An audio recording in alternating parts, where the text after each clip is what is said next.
गुरुपौर्णिमेच्या तुम्हाला व तुमच्या परिवाराला खूप खूप शुभेच्छा।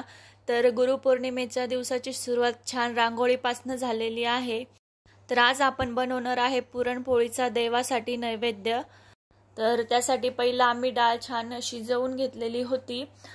त्यानंतर उरलेलं पाणी साईडला काढून डाळीला छान कोरडं करून त्यामध्ये गूळ ॲड करून डाळ छान आपण परतवून घेतलेली आहे। तर तुम्ही बघू शकता त्याचा आम्ही पुरण इथे मस्त तयार करून घेतलेला आहे। त्यानंतर आपण बनवणार आहे पोळी।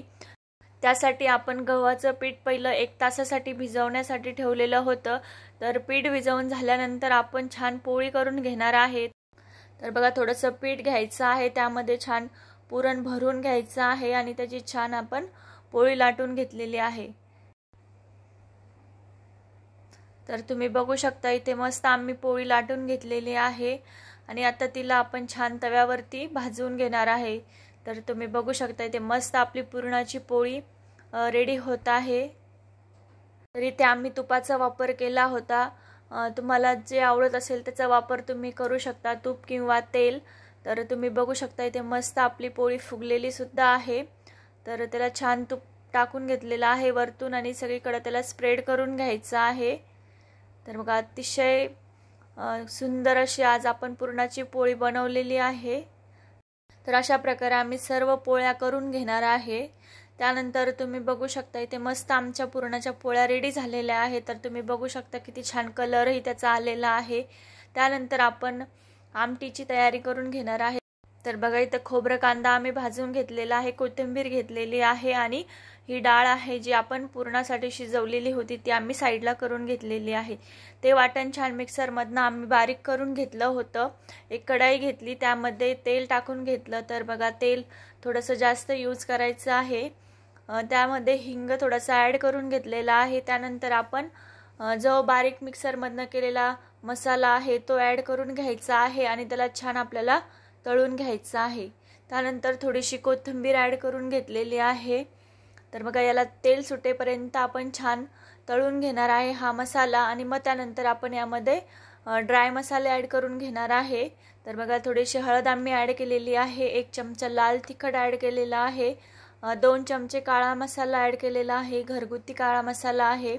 त्यानंतर चवीनुसार मीठ ॲड करून घेणार आहे, त्याला छान मिक्स करून घेतलेलं आहे। तर बघा त्यानंतर आपण यामध्ये पाणी ॲड करून घेणार आहे। तर बघा पाणी आम्ही गरमच यूज करणार आहे।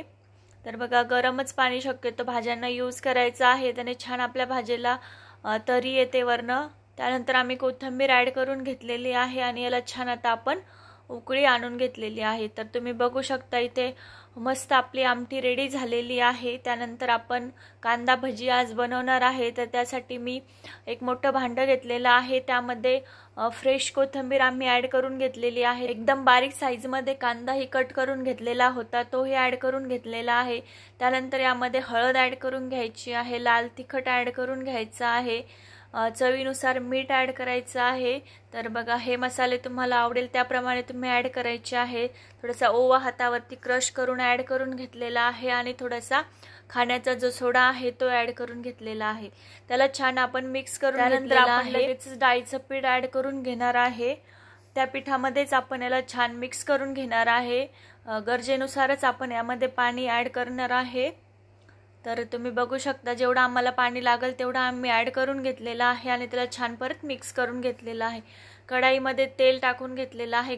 तेल व्यवस्थित तापल्यानंतर आम्ही छान भजे इथे तयार करून घेतलेले आहेत। तर तुम्ही बघू शकता इथे मस्त आपले भजे ही रेडी झालेले आहेत।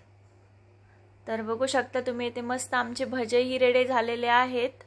तर अशा प्रकारे आज आम्ही देवासाठी नैवेद्याचं ताट बनवणार आहेत। तर तुम्ही बघू शकता इथे मस्त आपले भजे रेडी झालेले आहेत। त्यानंतर आम्ही कुरडई पापड हेही तळून घेतलेलं आहे, भातही आम्ही शिजवून घेतलेला होता।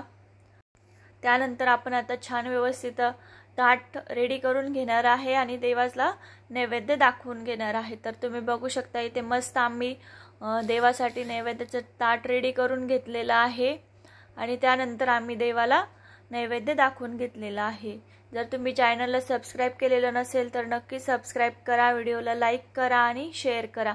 अशा प्रकारे आज आम्ही छान गुरुपौर्णिमा सेलिब्रेट केली। तर पुन्हा एकदा तुम्हाला गुरुपौर्णिमेच्या खूप खूप शुभेच्छा.